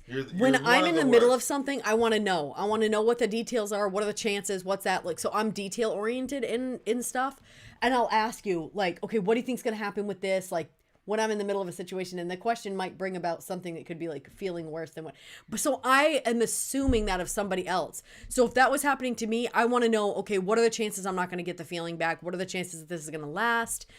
So I just assume he's like that too. And then I just give him this information that I believe to be helpful, but I can see how it's not helpful in the moment. Yeah, I was just like, ah. It was pretty. It's a lot of suffering. Then there was the psychological suffering of knowing I would never feel my hands again. So thank you for that. It's like that time I had that toothache and we're driving back home and you're like, I told you. She's like lecturing me in this half an hour driving. My like throbbing. I wanted to drive my car off a bridge. I was in so much pain, and I didn't get to go to the hospital till the next day. So the entire night it was just nothing but pain and suffering. And this one's like, The thing is, he's had this tooth problem. I mean, for those of you that are regulars on the channel, you've seen this discussion come up multiple times. He still has not fixed the problem. And I set him up an appointment, and I kept telling him, hey, here's your appointment. Here's your appointment. Here's your appointment. Here's your appointment. And then he just was like, I'm not going the day of. I'm like, okay. Yeah, so just FYI, if you want to have a good Valentine, dear listener, and your significant other is in mind-numbing pain, don't say that. So finally, I could endure no more. So I basically just looked at her kindly and said, "Dearest, please refrain from speaking." No such thing. You did not say it like that. That's what I said. But anyway, I got the point, and we're still together, so. Yeah, you did get the point. Jeez, babe, you're like friggin' 20 seconds delayed. Did you keep reading those comments? It's funny, too, because when I finally said something, you're like, oh, yeah.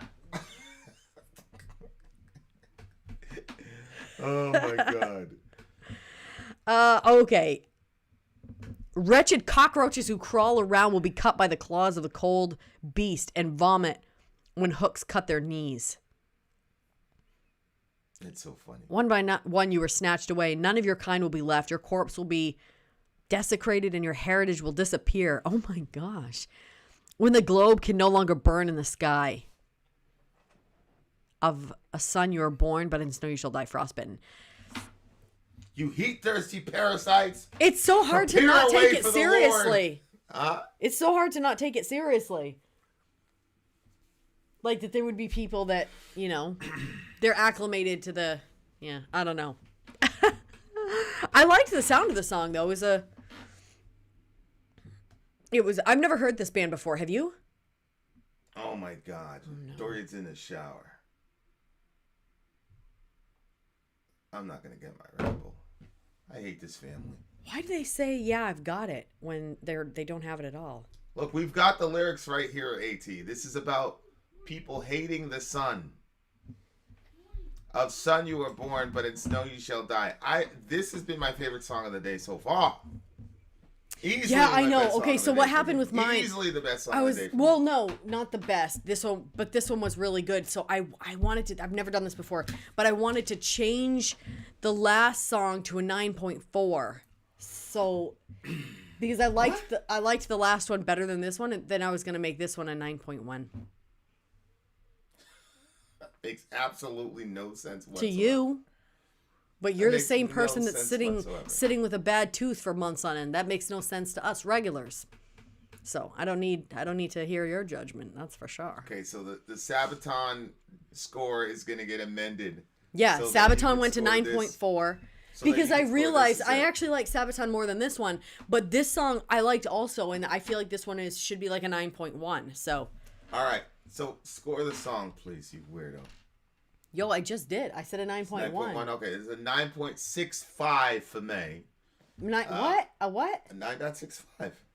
Oh, okay. Really, really, really good song. My favorite song of the night. Easily my favorite song. Song of the day. My buddy. I was talking to Perk. No, I know. I was like, "Hey, Perk, what do you think?" Oh, I don't know that you were talking to him. Go ahead. What were you saying about Perk? Go ahead. No. Go ahead. I was just going to say, yeah, anytime he comes on, I'm like, okay, there could be a very good buddy for you. You guys, it's weird because some of the stuff that Perk says, I feel like it's like your doppelganger. But I'm like, but yes, you don't have two accounts because I'm watching you. But yeah, a lot of similarities between the two of you. Perk is my guy. I love him so much. Okay. Me and him are walking through some things because I try to talk to you about it. You're like, It was fucking 4 o'clock in the morning. Or you go, what? Hey! That's what you do. Sorry. On other things about it? I got my buddy Perk here. Yeah, good. So. I'm glad. I'm very happy for you. Happy Valentine's Day, Perk. If you were here, he'd take you out. I would. I'd take him on Valentine's Day. All right. All right, dear listener. We got one more song for you. Vin out. Sori out. Gone. All... Change all the Evanescence scores, Sori. The worst. Sorry, I can't do that. I can't do it. Don't say that. Don't say that. All right, next up, La Cream. Say goodbye. Is it L.A. Cream or La Cream? Hey, did you... Oh, you did read the thing. You've been doing a good job reading that thingamajig. Well, I'm Vin. I'm Sori. If you would like to get your song reviewed, dear listener, there's the Filthy Capitalist option. As Sori says... 125 gets you straight to the head of the line. You don't have to be a part of the alliance. You don't have to be part of the group. Wait a minute. And the biggest thing is you don't have to wait. You hop, skip, and jump right in front of everybody. 125 gets you there. You do that 3 times, and you get mashed down to the $75 rate for perpetuity. Yes! Also, there is a band review option. So if you've got a band and you're trying to get your band some exposure, hit me up at itsori@gmail.com, and I'll show you the details about how to pull that off. You can also jump on Patreon, and there is a option on the tiers to be able to get your band reviewed. Yep. Obviously, we can't lie to you, so we can't guarantee a positive review.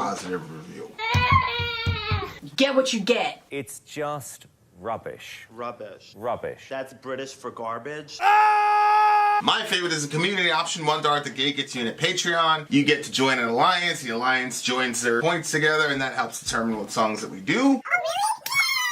The alliances hang out on Discord. Message me on Patreon to get the link. And they do all kinds of other cool things. They do Minecraft, Dungeons and Dragons. Yeah.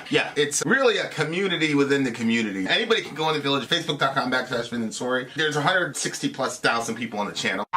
What's cool about the Discord is that it offers a real opportunity for community connection, friendship, that type of thing. And it's on Discord, so if you're not a Facebook person, it's for you. You start off at $1. Right. Plus you get exclusives. Sori and I are working on a song. So the first 15 seconds of that was on Patreon. Also, at $15 tier and above, when we actually debut the video, they're going to be there live with us. There you are, dear listener. Buy our merch. Buy our merch, indeed. A child shall lead them. Yes, a child shall. All right, dear listener. Okay, interesting. This last song, the name of the last song on our DJ stream today is called Say Goodbye. How fitting. And sad. But we're not leaving forever or for good. We still have lots of streams scheduled for the rest of this week. So. Millions of streams this week. We also have a mega stream scheduled this week, dear listeners. Okay. So we've got La Cream, or LA Cream, because it didn't matter. If I would have said LA Cream, you would have said La Cream. And because I said La Cream, you said, are you sure it's not LA Cream? We see how a contrarian you've become these days. Say goodbye. Say goodbye. Let's go. Say goodbye to loneliness. Hand in hand we walk away. Nothing matters when we kiss our tears away. Say goodbye to loneliness. Hand in hand we walk away. Nothing matters when we kiss our tears away.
So Bertil says, okay, I chose to end the stream with something different. When I'm not listening to metal, I listen to this type of music. For me, it's as intense, heavy, and lovely as metal can be.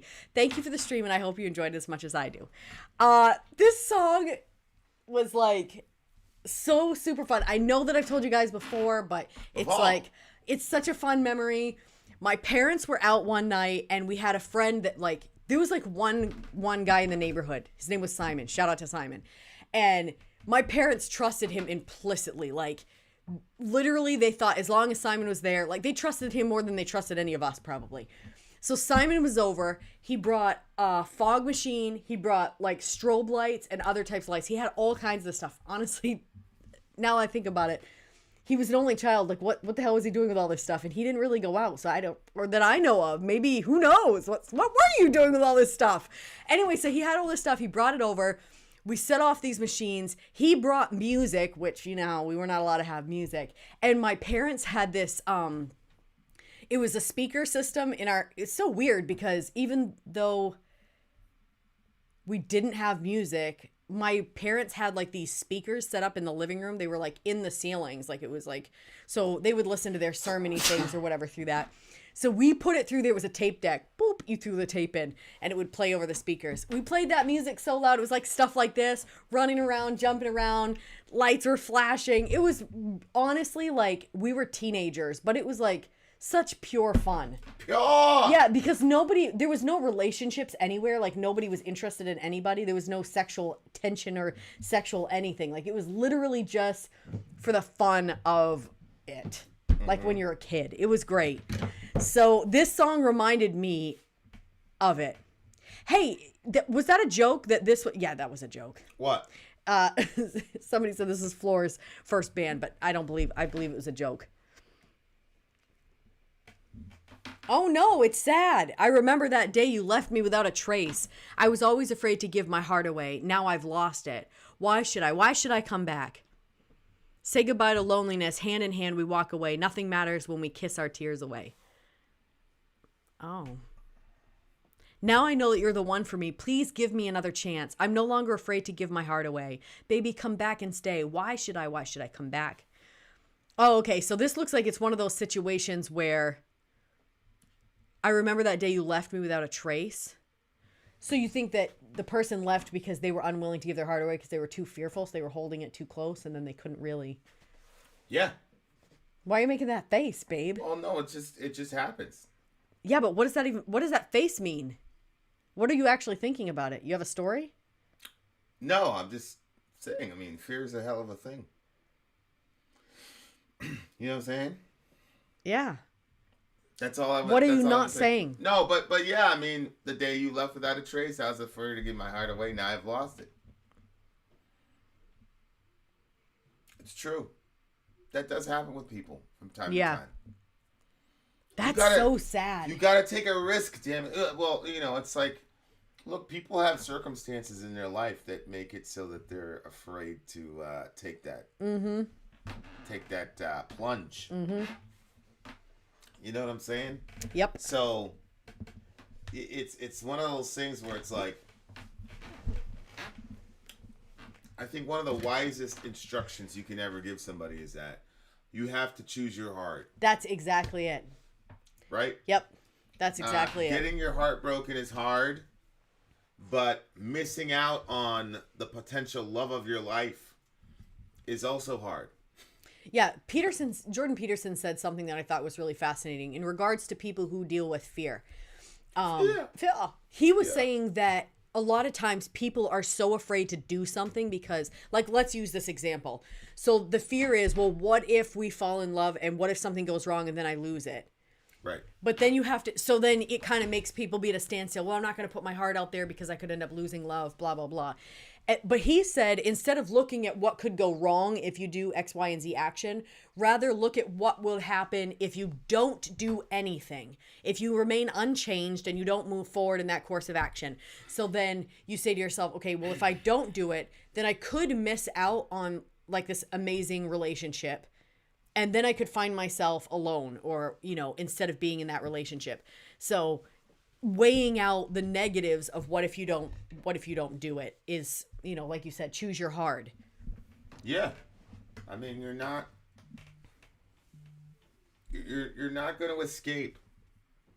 You know what I'm saying? Mm-hmm. You're not going to escape.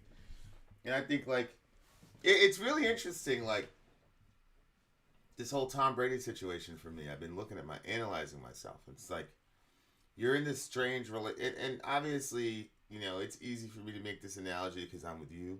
And as the big homie Dan says, you're lucky as fuck, which I agree with. A couple people have told me that recently, that you and I are lucky. We are. I don't take that for granted. I do think that we are. I do think that we have something very special. And I don't think that everybody should hope, to... I really feel like that this is, what we have is something... But maybe everybody would feel like that when they get in the right relationship. Maybe we're the top. No, we're the top. Because we believe we're the top. Yeah. I just reconsider that. The disappointment you can't do it on Valentine's Day? She's white. You married a white woman. Yeah, so Tom Brady. Yeah. What's interesting is that I'm watching the Super Bowl and with the kids and all. And it's funny. I'm trying to have fun with them and everything. It's just like, damn, Tommy's not there. Damn it.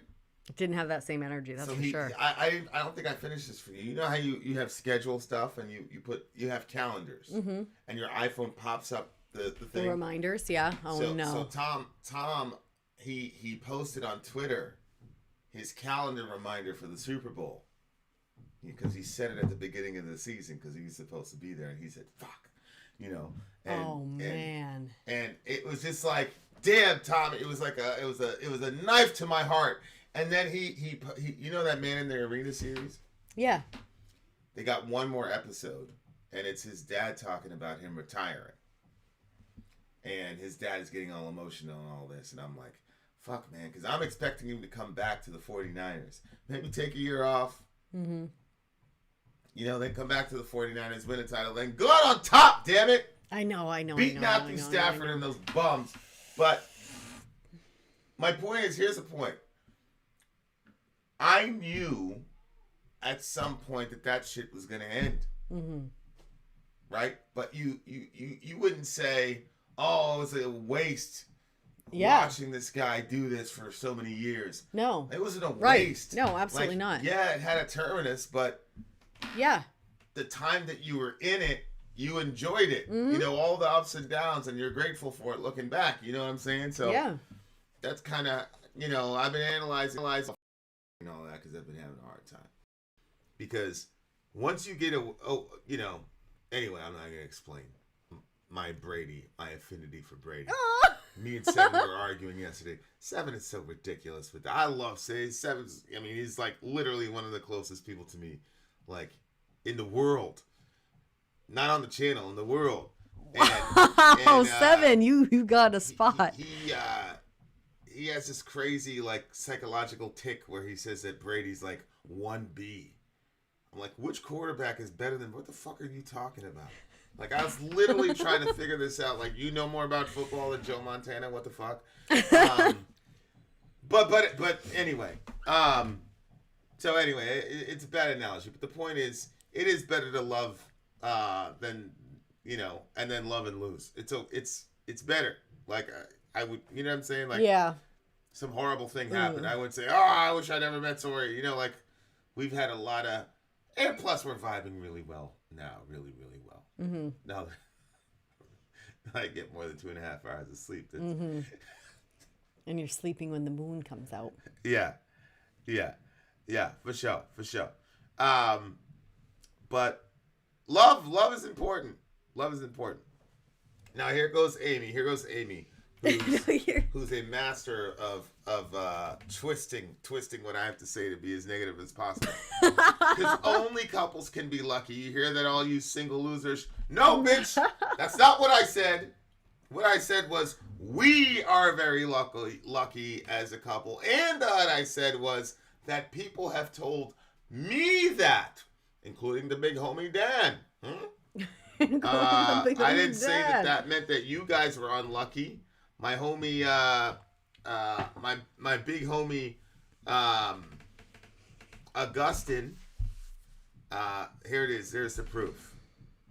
You got super fucking lucky, homie. And then here's the other proof. You guys are really lucky. So there you are, Amy, with your miserable ass. Okay.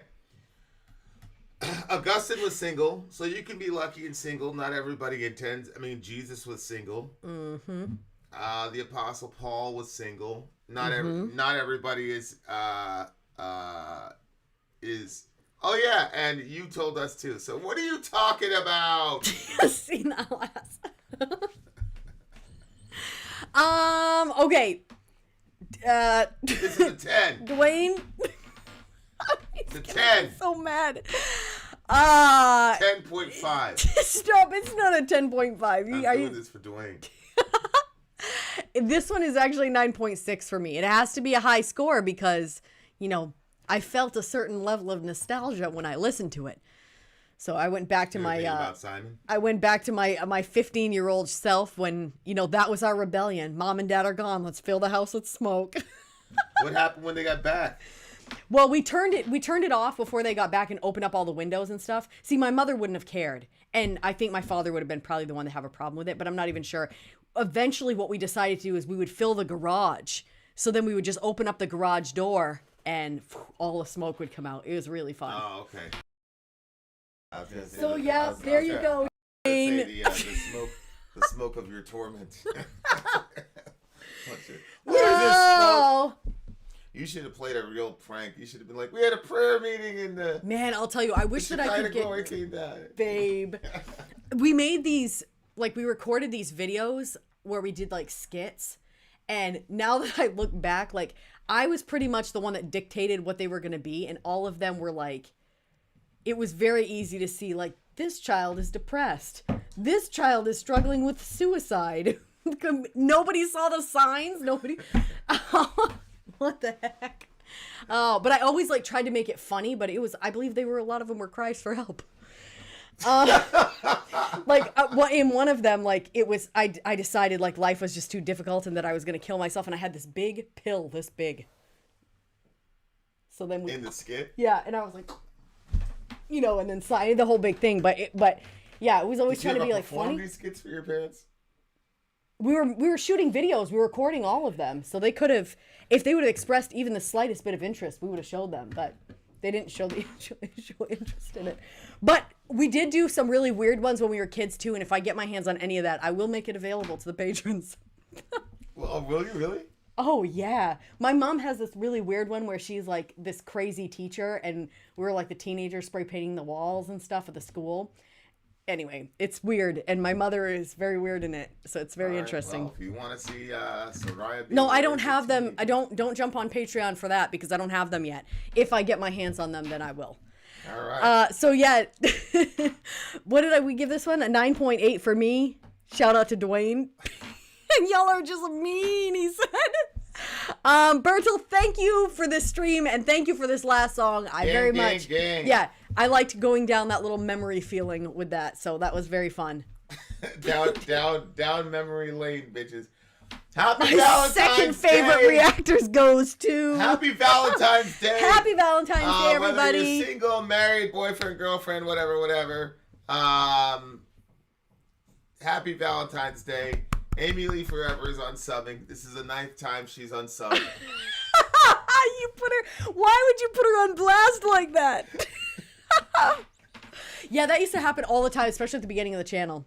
Yeah. People would be like, Stop talking about Trump. I'm unsubbing. Stop talking about your religion. But the thing is, like, Vinny and I, for some reason, like, certain names will, like, kind of stick out. And then all of a sudden, randomly, the person would resubscribe. And it will pop up on your phone. 100%. So-and-so resubscribed. You'd show me. Yeah. Like, look at this motherfucker. This is fucking 12 hours ago. This thing was I'm leaving. Gang. All right, we're out of here, guys. Vin out. Sorry.